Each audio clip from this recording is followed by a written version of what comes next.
جو شخص مسلمانوں کو بم سے اڑانے آیا تھا وہ کیسے اسلام کا داعی بنا؟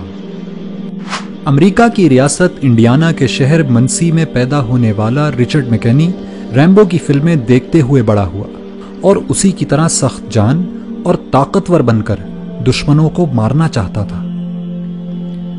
اس کے اسی عزم اور امریکہ سے والہانہ محبت نے اسے امریکن مرین کور تک پہنچا دیا۔ رچرڈ ایک مضبوط جسم کا مالک تھا اور پیشہ ورانہ عسکری مہارت کی وجہ سے ترقی کرتے ہوئے سارجنٹ بن گیا۔ اس نے امریکی فوج کی طرف سے کئی جنگوں میں شرکت کی۔ رچرڈ اس انتہائی خصوصی چھاپا بردار گروہ کا بھی حصہ تھا جسے بوسنیا کے قاتل ملوسیوچ کو زندہ پکڑنے کے لیے بھیجا گیا تھا۔ تمام بڑی بڑی جنگوں میں شرکت کرنے کی وجہ سے اس میں سخت دلی اور بالخصوص مسلمانوں سے شدید نفرت پیدا ہو چکی تھی۔ یہ نفرت اتنی بڑی کہ ایک دفعہ جوتے کی دکان میں اس نے 2 برقع پوش خواتین کو دیکھا تو ان کی گردنیں توڑنے کا ارادہ کر لیا تھا۔ اسی شدید نفرت کے سبب اس نے منسی میں مسلمانوں کی مسجد میں جمعے کے دن دھماکہ کرنے کا منصوبہ بنایا۔ اس کا منصوبہ تھا کہ وہ سینکڑوں مسلمانوں کو بم سے اڑا کر اپنی گاڑی میں بیٹھے ان کے چیتھڑے اڑتے دیکھے گا، لیکن قدرت کو کچھ اور ہی منظور تھا۔ مسجد کو بم سے اڑانے سے پہلے اس نے آخری دفعہ اسلام اور مسلمانوں کو جاننے کا فیصلہ کیا۔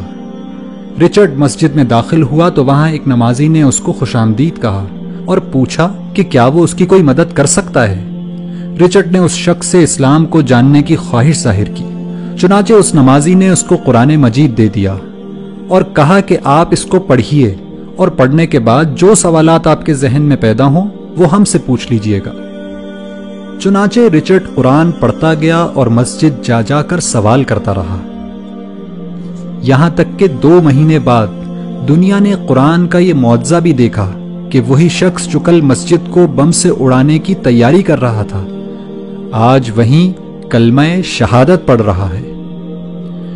رچرڈ اس مسجد کی انتظامی کمیٹی کا 3 سال تک صدر رہا اور آج مایوسی اور نفرت کے شکار لوگوں کی کاؤنسلنگ کرتے ہوئے امریکہ میں اسلام کی دعوت لوگوں تک پہنچاتا ہے۔ ایک انٹرویو میں رچرڈ نے بتایا کہ قرآن کی اس ایک آیت نے اس کی زندگی تبدیل کر دی کہ جس شخص نے کسی ایک شخص کی جان بچائی اس نے گویا پوری انسانیت کو بچا لیا۔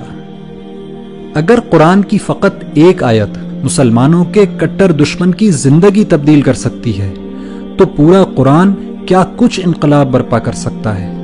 لیکن پھر بھی ہماری زندگیاں کیوں تبدیل نہیں ہو رہی؟ اس کی وجہ صرف ایک ہے کہ رچرڈ نے قرآن کو پڑھا اور سمجھا، لیکن ہم قرآن کو صرف پڑھتے ہیں، سمجھتے نہیں، ورنہ یہ ممکن ہی نہیں کہ رچرڈ کی طرح ہماری زندگیاں بھی تبدیل نہ ہوں۔